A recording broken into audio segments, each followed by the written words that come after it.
Iker Marcaide es uno de los emprendedores españoles con más éxito. Estudió ingeniería, después estudió un MBA en el MIT y en 2009, desde Boston, fundó Flywire, una fintech para facilitar las transferencias de los estudiantes extranjeros en las universidades americanas. En 2021, Flywire sale a bolsa en el Nasdaq, pero antes de eso, en 2014, Iker deja la gestión del día a día y decide fundar Zubi Labs, una compañía para montar proyectos que resuelvan retos sociales y ambientales.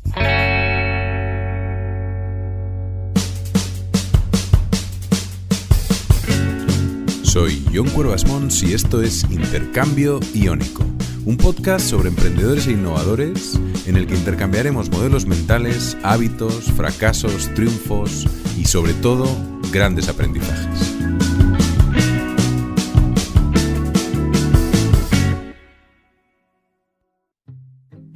Iker ya apuntaba maneras de pequeño. No sé si conoces el mítico juego PC Fútbol, es un clásico de los 90 en España, donde además de jugar los partidos, podías vender y comprar jugadores, construir estadios, gestionar contratos de patrocinio. Pues fíjate, a mí personalmente el tema de los partidos me lo saltaba directamente, ¿no? Había un botoncito de resultado automático y es curioso, ¿no? Porque desde pequeño te empiezas a dar cuenta de, comparado a tus amigos, tienes otras motivaciones, ¿no? Y hay cosas que te llaman atención. A mí me gustaba mucho más el hacer casi de dealer, ¿no? De comprando, vendiendo jugadores, viendo a ver en merchandising cuánto eran los contratos de patrocinio o construyendo un nuevo estadio, ¿no? Y eso al final en muchos juegos similares, ¿no? De estrategia, pues los SimCities y similares, ¿no? Que me parecían geniales, ¿no? También tenías alguna otra señal por ahí que tenía que ver con los vendedores de coches, ¿no? Sí, yo me acuerdo un año que estuvimos en Estados Unidos, yo tenía como 11 años y fuimos a comprar un coche de segunda mano en familia, y entonces el hombre este, que era un dealer, ¿no? Pues nos enseñó el coche y tal, y al final no lo vendió, ¿no? Y yo le decía a mis padres, ¿no? Oye, yo quiero ser un dealer, ¿no? O sea, esto de, ¿no? de comprar, vender, participar ahí en la transacción. Y es curioso, ¿no? O sea, al final y yo, por ejemplo, veía a mi hermano, pues él tenía unas motivaciones, ¿no? Pues él era ¿no? desmontar cacharros y volver a montarlos y este tipo de cosas, ¿no? O sea, que ya desde pequeño uno, no sé, es diferente, ¿no? O, bueno, cada uno tenemos diferentes motivaciones, ¿no? El padre de Iker, Jon Marcaide, es catedrático de astronomía y astrofísica con una carrera académica muy importante. Asesor de la NASA, fundador de la Sociedad Española de Astronomía, doctorado en el MIT y bastantes cosas más. De hecho, Iker nace en Boston y se desarrolla en un entorno muy académico, sin un ejemplo de emprendimiento cercano, pero donde el pensamiento crítico, el esfuerzo, la constancia son claves. Pues él nació en una familia muy humilde en el País Vasco, en unos caseríos, ¿no? Por ahí, por el monte cerca de Mondragón, y al final pues lo tuvo realmente difícil para estudiar, en el sentido de que, oye, pues en una cocina, en una esquina, en una mesita, ¿no? Pasando frío, pues tuvo que estudiar.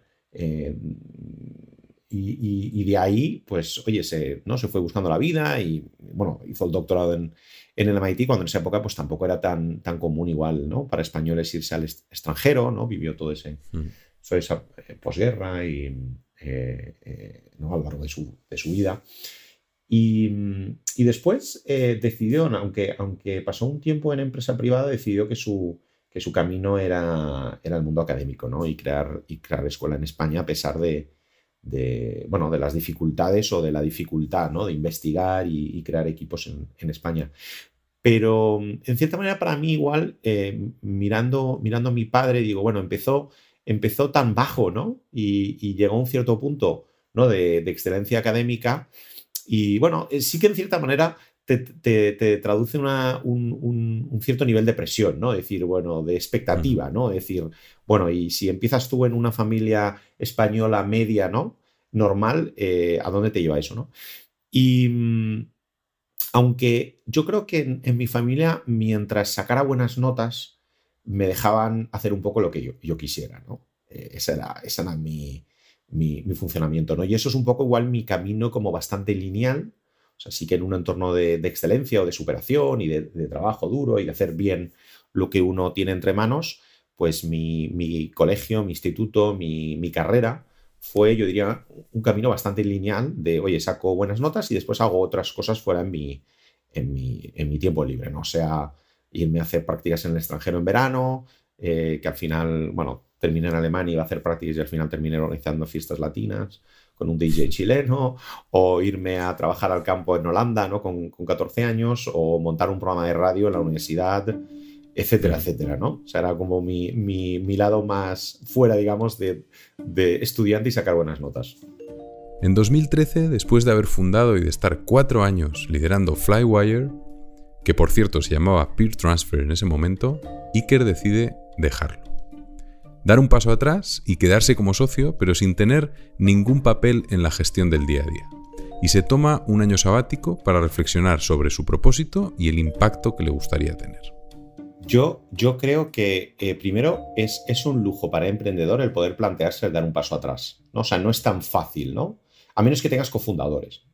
Pero a mí igual en 4 años que llevamos la empresa, que en su momento se llamaba Peer Transfer, después ya en 2015 cambió el nombre a Flywire,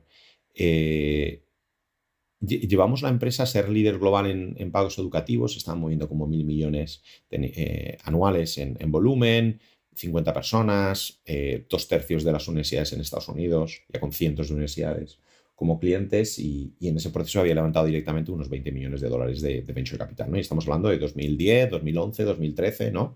Donde ahora estamos más acostumbrados a ver rondas grandes, ¿no? Pero en esa época era como muy distinto, ¿no? Entonces, mi punto de inflexión igual ahí fue cuando nació mi hijo, ¿no? Final 2013. Y no sé, igual, ¿no? A mucha gente que nos está escuchando, el tener hijos y verlos tan vulnerables, pues les cambió un poco la perspectiva, les ha cambiado la perspectiva como a mí, ¿no? De ver el mundo.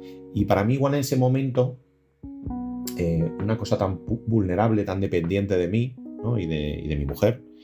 Entonces, para mí algo cambió en mi mente, decir, ostras, yo lo que me gustaría es dedicarme profesionalmente a que esta cosa que tengo delante, ¿no? sea feliz, ¿no? Y entonces ese proceso de reflexión me llevó a darme cuenta que el bienestar de mi hijo iba a estar directamente relacionado con el bienestar de los demás y del planeta, ¿no? Es decir, por ponerte un ejemplo, ¿no? O sea, el hecho de que ande por la calle seguro no depende tanto de que mi hijo tenga más o menos recursos, sino casi de cómo de bien viven los demás, ¿no? Y entonces en ese momento, por un lado vi que la barrera entre lo posible o lo imposible, una vez que creas una empresa casi desde la ingenuidad, ¿no? sin saber nada, y al final sale adelante y sale bien, para mí se me cae esa barrera y decir, ostras, me encantaría igual no ser el CEO de una empresa concreta, pero ser cofundador y poder montar pues muchas empresas, o sea, viniendo con el gorro de emprendedor, ¿no? Montar muchas empresas, pero ser el cofundador, ¿no? Y permitir que otros las hagan, y por eso el modelo de venture building. Y después, por otro lado, que sean empresas que ayuden a crear pues un mundo mejor, ¿no? En cierta manera, que en ese momento igual era como muy genérico, y yo creo que con el tiempo pues lo hemos formalizado bastante más, ¿no? Para determinar qué retos sociales, ¿no? La manera de resolverlos, etcétera, etcétera. Un Venture Builder es una empresa que se dedica a construir nuevas empresas. Les da el empujón inicial con inversión, lanza un primer producto para probar el mercado y va montando un equipo para que pueda llevar la nueva empresa de forma autónoma al cabo de un tiempo. Así es como arranca Zubi Labs. A ver, esto ha sido un proceso iterativo, ¿no? O sea, fíjate que en 2014 lo fundo, 2015 estamos dedicados al primer proyecto que se llama Montessori School, que igual después tenemos ocasión de hablar, de ahí Barrio La Pinada, y 2019 realmente es cuando empezamos a pensar en, oye, más allá de estos 2 proyectos vamos a montar otros, ¿no? Vamos a meter una cierta... o sea, yo igual soy poco estratégico, poco visionario, me voy encontrando cosas o voy resolviendo problemas por el camino y encajando las piezas, ¿no? Y es a partir de 2019 cuando entra Virginia y empezamos a darle forma, digamos, a, vale, si somos un venture builder, ¿esto cómo debería funcionar, ¿no? O sea, que son tres añitos, ¿no? Y digamos que... y además hoy, digamos que Zubi Labs como Venture Builder es parte de todo lo que hacemos, ¿vale? en el grupo, y después podemos hablar de otras dimensiones. Pero en concreto, Zubi Labs, básicamente, lo que empezamos es con el reto social, como puede ser,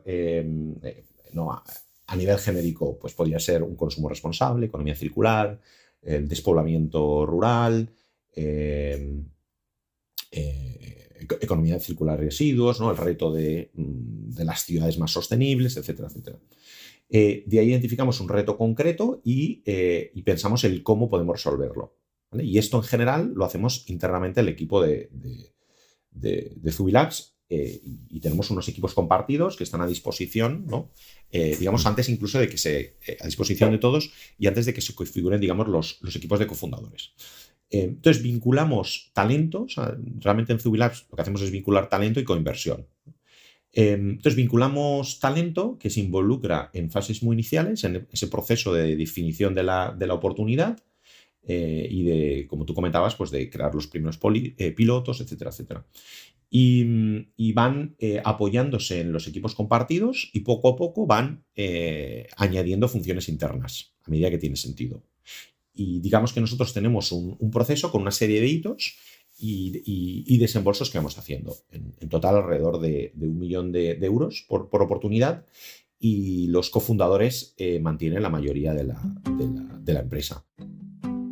El primer proyecto de Zubilabs es un colegio Montessori. La pedagogía Montessori es muy interesante. La idea fundamental es que el niño aprende de forma autónoma, siguiendo sus propios intereses, pero en un ambiente muy estructurado. Los adultos no se dedican a transmitir conocimientos, sino a colaborar y a guiar al niño en su camino. Cuando Iker empezó a buscar colegio para su hijo, tenía claro que quería una educación diferente a la que él había tenido. Y con 2 amigos montó en Valencia el colegio Imagine Montessori. Al final, María Montessori fue una médico que vivió hace 100 y poco años, que empezó trabajando con niños con ciertas dificultades y se dio cuenta que al final cada niño pues era distinto y necesitaba una forma de aprender algo personalizada. Y después evolucionó esto y creó una pedagogía donde se cuenta que, bueno, todos los niños son distintos, ¿no? Y cada uno tiene sus intereses y sus motivaciones. Y de ahí surgió esta pedagogía que se aplica, digamos, en colegios, ¿no?, por todo el mundo. No es una franquicia o siquiera una marca protegida como tal, y después hay una serie de asociaciones que forman a profesores, que en este mundo se llaman guías, y después cada colegio es un poco distinto en ese sentido, ¿no? O sea, nosotros al final, como vemos, es, digamos, que derivado de mi proceso de búsqueda de colegio para mi hijo mayor, y viendo, como comentabas, que igual, pues, no sé, me recordaba como yo había estudiado, ¿no? Una educación como muy dirigida, muy dictada por el profesor, sin tener en cuenta que somos personas distintas, ¿no?, con intereses y motivaciones distintas. Pues esto lo compartí con 2 amigos y nos decidimos a montar nosotros un colegio en Valencia. Y esto era Navidades de 2015, ¿no? Y empezamos el proceso 2015-2016. Y básicamente Imagine Montessori School, tenemos 2 centros en Valencia. Lo que busca es nutrir talentos para un futuro mejor. Entonces, digamos que más allá de toda la parte de personalización y pedagogía de Montessori, y es un colegio británico, busca también engranar, ¿no?, este aspecto de sostenibilidad de manera muy, muy presente, ¿no?, en todo el programa educativo. Cuando hablas de infantil, hablas de independencia del lenguaje y física. Cuando hablas de primaria estás hablando de independencia intelectual, y cuando hablas de secundaria hablas de independencia económica, ¿no?, de cómo puedes hacer personas que se valgan por sí mismas, ¿no? Y en secundaria, pues, por ejemplo, hablamos, ¿no?, de economía circular, hablamos de emprendimiento, de innovación, y todo yo creo que fomentando mucho un intangible que a veces despreciamos, que es esa confianza y esa autoestima, ¿no?, que nos permite abordar nuevos retos. Sí. Yo la verdad cuando te oigo y cuando leo sobre Montessori, esa es una de las cosas, la parte esa de la confianza, ¿no?, y la autoestima, porque al final es lo que prima, al final el que el niño pueda elegir y sea el que va eligiendo el camino, pues vas haciendo que la parte de la confianza esté muy, muy fuerte en todos esos pasos, ¿no? Y como profesional, o sea, yo cuando miro mi carrera, yo veo que cuando estaba en momentos delicados de mi carrera, ¿no?, con poca confianza, para mí el mundo era como muy, ¿no?, lo veía igual ¿no?, como los burros, ¿no?, cuando se les tapan los ojos y solo miran enfrente, ¿no? Me parece que el mundo era muy plano, muy, muy lineal, y eso es lo que había, ¿no? Y después, cuando estás en momentos con confianza, te planteas asumir nuevos retos, ¿no? Yo digo que igual estamos destinados a tener un cierto grado de insatisfacción en el trabajo, en el sentido de que cuando estamos muy a gusto es cuando nos sentimos con confianza para abordar nuevos retos, ¿no? Entonces saltamos. Y cuando estamos a disgusto es cuando no tenemos confianza, pensamos que solo eso es un poco el principio de Peter, de los ¿no? managers son incompetentes porque si no les promocionan, pues esto sería el principio de, ¿no? el principio de Iker, ¿no? De que cuando tenemos confianza abordamos nuevos retos y cuando no, nos quedamos estancados, ¿no? Eso es interesante. Sí. No, y hay algo ahí de buscar tu propio camino, ¿no? De que a veces a lo mejor tenemos desconfianza porque estamos pues siguiendo una serie de caminos que son 2 o 3 para elegir, como si no hubiera más, ¿no? Entonces es verdad que la búsqueda propia yo creo que es lo que te da la confianza y ahí tiene un punto muy, muy relevante. El barrio La Pinada es uno de los proyectos más bonitos que tiene Iker entre manos. La idea surgió después de comprar el terreno para el segundo colegio Imagine Montessori, que era un terreno muy grande y vacío, e Iker pensó en crear un barrio alrededor del colegio, que se diseñara con las personas que iban a vivir en él y no como un producto cerrado. Antes de dedicarme a otras cosas, yo fui o soy arquitecto y trabajé en proyectos de sostenibilidad y participación ciudadana muy punteros durante varios años. Conozco muy bien la industria y hay muchísimas oportunidades de mejora en cómo se construyen los barrios, las viviendas o las urbanizaciones.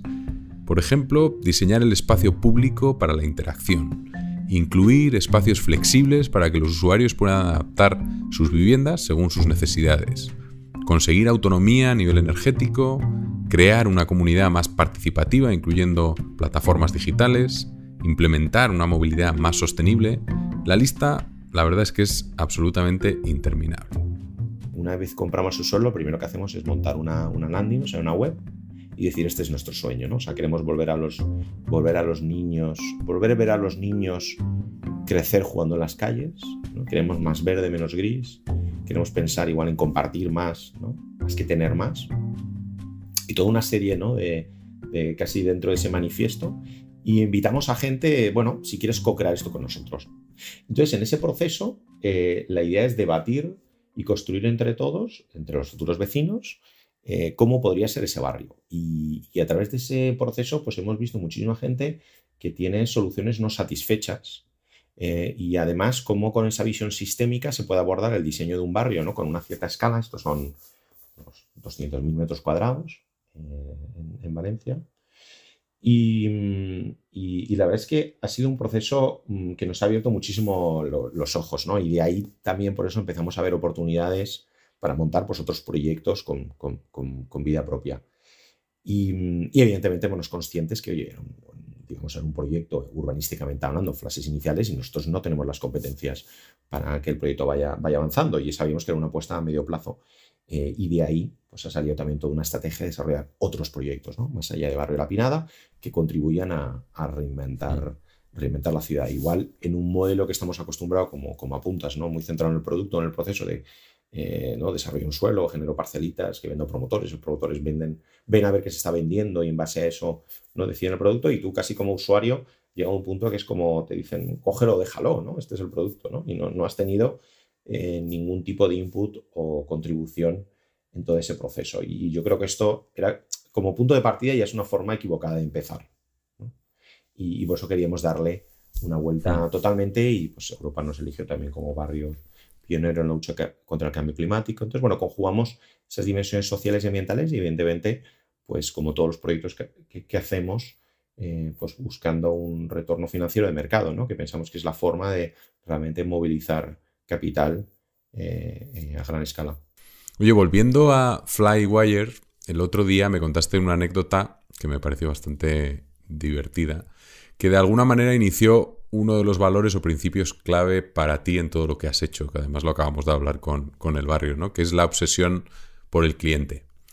Cuéntanos la historia del focus group que hiciste en Flywire. Monté unos focus groups en Boston.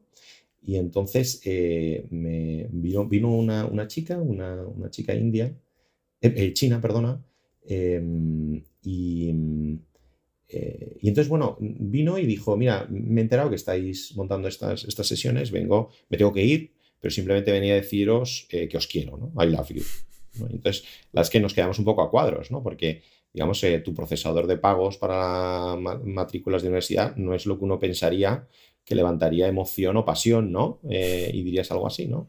Y entonces, yo cuando terminé ese día, ¿no? Empecé a dar la vuelta y digo, ostras, la verdad es que igual la propuesta valor pues la hemos hilado mal, ¿no? Porque nos hemos obsesionado a ahorrar dinero cuando igual hay mucho más, ¿no? Porque a esta persona en concreto nosotros no le ahorramos dinero, porque venía de China y no soportamos todavía la divisa, ¿no?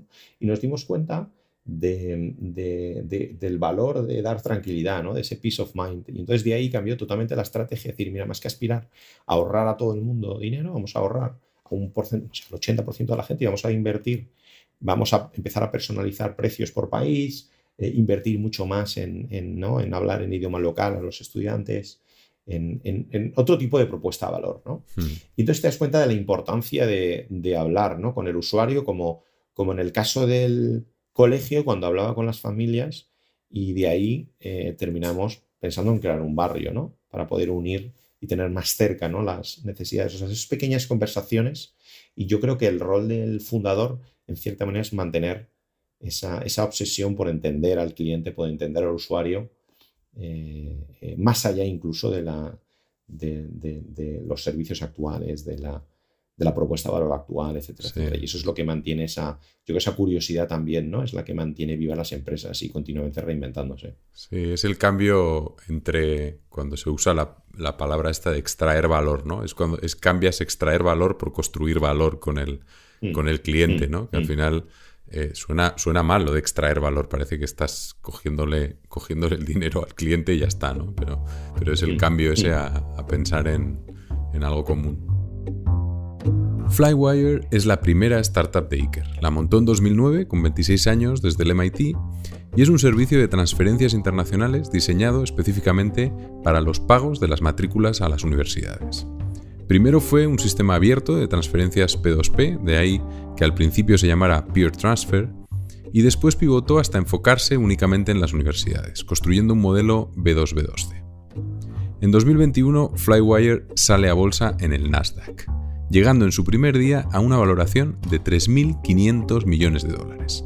Como he comentado antes, en 2014 Iker dio un paso atrás en la gestión, pero seguía siendo accionista, con lo que la salida a bolsa tenía un subidón económico muy importante para él.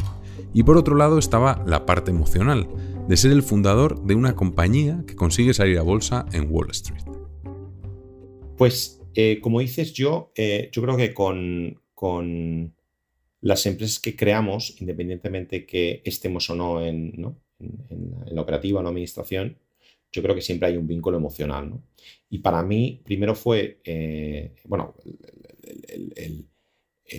el celebrar el talento español en concreto, porque aunque la empresa es verdad que desde 2015 pues, se americanizó un poco, desde que di un paso atrás yo, pero la realidad es que Valencia, pues fue la oficina, fue una empresa que se montaba a los dos lados del charco y la oficina más grande de la empresa, ¿no? Con todo el equipo de tecnología, operaciones, etcétera, etcétera. Y después yo creo que para mí fue un motivo de celebración del emprendimiento en general, ¿no? Y ese fue como mi tuit, ¿no? de ese día, en mayo, de cómo al final, oye, pues en mi caso, ¿no? Pues un chavalín de 26 años, ¿no? Con sueños, ¿no? Con pasión, con tenacidad, al final pues puedes tener una gran contribución en el entorno que vivimos, ¿no? Y igual la métrica para la empresa igual es más la facturación o la valoración, y para mí igual son los cientos de millones que ahorras a personas de todo el mundo cuando hacen pagos internacionales, ¿no? Y entonces para mí igual fue ese momento de celebración de que los emprendedores tenemos un papel en el mundo, ¿no?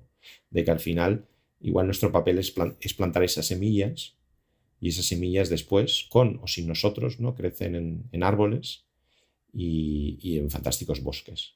Y como de la nada y de algo tan pequeño, ¿no? puede terminar en algo que realmente pueda influir y modificar y transformar nuestra realidad, ¿no? Y por eso yo digamos que desde ese momento que fundé Zubilar, pues quería hacer esto, pero igual orientado hacia otro tipo de retos, ¿no? Y orientar ese talento, esa energía y esos recursos. Y igual para mí, apuntabas, ¿no? Evidentemente, tiene un impacto económico, pero para mí igual como primera generación, ¿no? Y de haber nacido sin tener nada, ¿no? Y para mí igual, ¿no? Eso es una oportunidad, ¿no? O sea, yo igual, a nivel familiar, pues tenemos el compromiso del 100% de nuestros recursos orientarnos, ¿no? Recursos, tiempo, energías, económicos, orientarlos al impacto. Entonces, evidentemente, pues cuanto más de más pueda disponer uno, pues más catalítico, un rol catalítico mayor, ¿no? Puede hacer y con más profundidad, ¿no? Y ese es el enfoque que nosotros tomamos, ¿no? A nivel familiar. Antes de continuar, solo recordarte que si te suscribes a la newsletter de Intercambio Iónico, recibirás, además de las entrevistas, una selección con los libros y podcasts que he escuchado y leído durante el último mes. Entra en intercambio-iónico.com y suscríbete. ¿Cuál es el libro que más has regalado? Pues nosotros, aparte de regalarlo yo a nivel particular, también lo tenemos como parte del onboarding de la gente que se suma a Zubi, que es uno de los libros de referencia, ¿no? en la inversión de impacto, que es un libro de Ronald Cohen, de Impact. Se llama Reshaping Capitalism to Drive Real Change. Oye, pues darte las gracias porque yo creo que ha quedado una entrevista bastante interesante. Hemos entrado en prácticamente todos los temas, pero vamos a la última de las últimas preguntas, que es ¿quién es la primera persona que te viene a la cabeza cuando escuchas la palabra éxito y por qué? Pues la palabra éxito depende en qué parte del mundo se asocia a cosas muy distintas, ¿no? Y yo creo que tenemos una cierta influencia, pensando en España, ¿no? Que éxito igual se asocia a la dimensión económica, ¿no? Que es de tener más. Y yo creo que como sociedad tenemos una relación un tanto curiosa, ¿no? con el dinero, con el capital, ¿no? Etcétera, etcétera. Y yo igual no asocio eso a poder hacer más, ¿no? Más que tener más, poder hacer más. Y yo creo que la palabra éxito yo la veo como de manera mucho más amplia, ¿no? O sea, yo miro a las profesoras, ¿no? o guías en Imagine, ¿no? Y que digo, qué increíbles, ¿no? O sea, en el talento, igual en mis propias debilidades veo las fortalezas de los demás, ¿no? En que me lo hacen muchísimo mejor, ¿no? Y para mí, cuando por ejemplo pienso en éxito, pues me vienen figuras, por ejemplo, como Gandhi, ¿no? A la mente, que no tanto hicieron directamente, sino inspiraron a otros. Y además ayudarles a encontrar su propio camino conociéndose. Y yo creo que para ser felices tenemos que encontrar nuestro camino, ¿no? Yo creo que la vida la tenemos que vivir para nosotros mismos, no para los demás. Y yo creo que eso requiere una reflexión y un autoconocimiento y determinar qué papel queremos jugar. Yo creo que tener figuras, ¿no? como Gandhi y otros, ¿no? En la historia que han inspirado, que nos han ayudado a reflexionar, yo creo que eso es un éxito. Gracias, Iker, y gracias a ti por escuchar la entrevista.